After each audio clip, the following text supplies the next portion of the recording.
Senhor Jesus, povo de papai, abra sua Bíblia no capítulo 41 do livro de Gênesis, que tem por título José interpreta os sonhos de Faraó. E aconteceu que, ao fim de 2 anos inteiros, Faraó sonhou e eis que estava em pé junto ao rio. E eis que subia do rio 7 vacas, formosas à vista e gordas de carne, e pastavam no prado. E eis que subiam do rio, após elas, outras 7 vacas, feias à vista e magras de carne, e paravam junto às outras vacas na praia do rio. E as vacas, feias à vista e magras de carne, comiam as 7 vacas, formosas à vista e gordas. Então acordou Faraó. Depois dormiu e sonhou outra vez. E eis que brotavam de um mesmo pé 7 espigas cheias e boas. E eis que 7 espigas miúdas e queimadas do vento oriental brotavam após elas. E as espigas miúdas devoravam as 7 espigas grandes e cheias. Então acordou Faraó, e eis que era um sonho. E aconteceu que, pela manhã, o seu espírito perturbou-se, e enviou e chamou todos os adivinhadores do Egito e todos os seus sábios. E Faraó contou-lhes os seus sonhos, mas ninguém havia que os interpretasse a Faraó. Então falou o copeiro Mor a Faraó, dizendo: dos meus pecados me lembro hoje. Estando Faraó muito indignado contra os seus servos, e pondo-me sob prisão na casa da guarda, a mim e ao padeiro Mor, então sonhamos um sonho na mesma noite, eu e ele, cada um conforme a interpretação do seu sonho sonhamos. E estava ali conosco um jovem hebreu, servo do capitão da guarda, e contamos-lhes e interpretou-nos os nossos sonhos. A cada um interpretou conforme o seu sonho. E, como ele nos interpretou, assim mesmo foi feito. A mim me fez tornar ao meu estado, e a ele fez enforcar. Então enviou Faraó e chamou a José, e o fizeram sair logo da cova. E barbeou-se e mudou as suas vestes, e veio a Faraó. E Faraó disse a José: eu sonhei um sonho, e ninguém há quem o interprete. Mas de ti ouvi dizer que, quando ouves um sonho, o interpretas. E respondeu José a Faraó, dizendo: isso não está em mim. Deus dará resposta de paz a Faraó.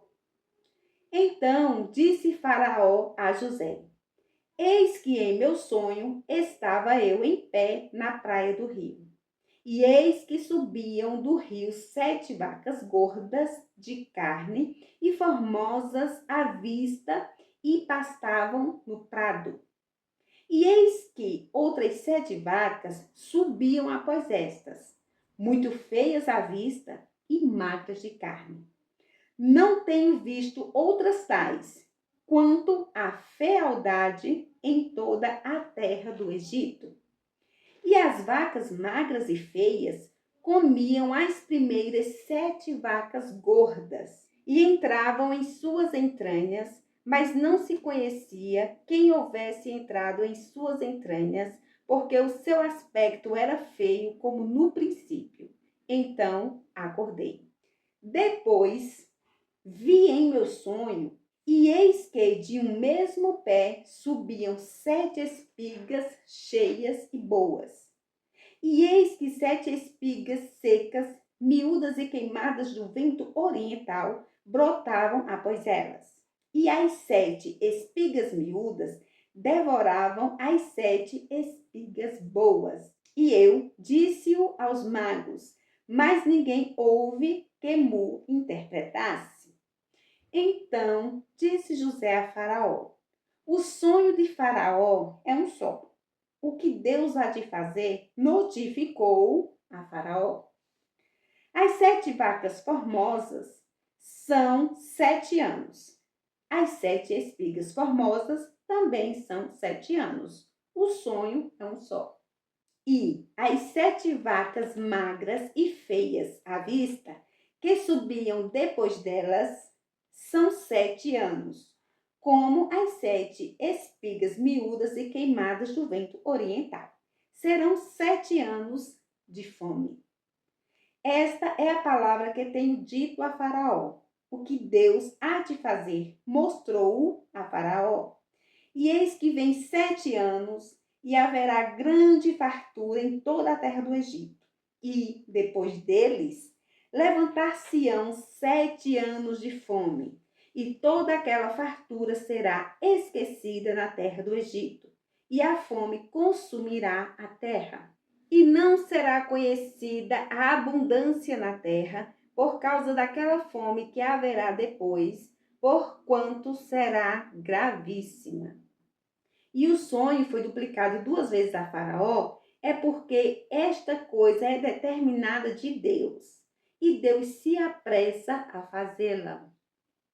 Portanto, Faraó se proveja agora de um varão inteligente e sábio e o ponha sobre a terra do Egito. Faça isso, Faraó, e ponha governadores sobre a terra, e tome a 5ª parte da terra do Egito nos 7 anos de fartura. E ajuntem toda a comida destes bons anos que vêm, e amontoem trigo debaixo da mão de Faraó, para mantimento nas cidades, e o guardem. Assim, será o mantimento para provimento da terra, para os 7 anos de fome que haverá na terra do Egito, para que a terra não pereça de fome. E esta palavra foi boa aos olhos de Faraó e aos olhos de todos os seus servos. Dos versículos 38 ao 57, Faraó pôs José como governador do Egito. E disse Faraó a seus servos: acharíamos um varão como este, em que haja o Espírito de Deus? Depois disse Faraó a José: pois que Deus te fez saber tudo isto, ninguém há tão inteligente e sábio como tu. Tu estarás sobre a minha casa e por tua boca se governará todo o meu povo. Somente no trono eu serei maior que tu. Disse mais Faraó a José: vês aqui, te tenho posto sobre toda a terra do Egito. E tirou Faraó o anel da sua mão e o pôs na mão de José. E o fez vestir de vestes de linho fino e pôs um colar de ouro no seu pescoço. E o fez subir no segundo carro que tinha e clamavam diante dele: ajoelhai. Assim o pôs sobre toda a terra do Egito. E disse Faraó a José: eu sou Faraó, porém sem ti ninguém levantará sua mão ou seu pé em toda a terra do Egito. E chamou Faraó o nome de José Zafenate Paneia, e deu-lhe por mulher a Asenate, filha de Potífera, sacerdote de On. E saiu José por toda a terra do Egito. E José era da idade de 30 anos, quando esteve diante da face de Faraó, rei do Egito. E saiu José da face de Faraó e passou por toda a terra do Egito. E a terra produziu nos 7 anos de fartura a mãos cheias. E ajuntou todo o mantimento dos 7 anos que houve na terra do Egito. E guardou o mantimento nas cidades, pondo nas cidades o mantimento do campo que estava ao redor de cada cidade. Assim, ajuntou José muitíssimo trigo, como a areia do mar, até que cessou de contar, porquanto não havia numeração. E nasceram a José 2 filhos, antes que viesse o ano de fome, que lhe deu Asenate, filha de Potífera, sacerdote de On. E chamou José o nome do primogênito Manassés, porque disse: Deus me fez esquecer de todo o meu trabalho e de toda a casa de meu pai. E o nome do segundo chamou Efraim, porque disse: Deus me fez crescer na terra da minha aflição. Então acabaram-se os 7 anos de fartura que havia na terra do Egito, e começaram a vir os 7 anos de fome, como José tinha dito. E havia fome em todas as terras, mas em toda a terra do Egito havia pão. E, tendo toda a terra do Egito fome, clamou o povo a Faraó por pão. E Faraó disse a todos os egípcios: Ide a José, o que ele vos disser, fazei. Havendo, pois, fome sobre toda a terra, abriu José tudo em que havia mantimento e vendeu aos egípcios, porque a fome prevaleceu na terra do Egito. E todas as terras vinham ao Egito para comprar de José, porquanto a fome prevaleceu em todas as terras. Finalizamos mais um capítulo e o nome do Senhor continua sendo glorificado. Deus continue te abençoando. Até o próximo vídeo.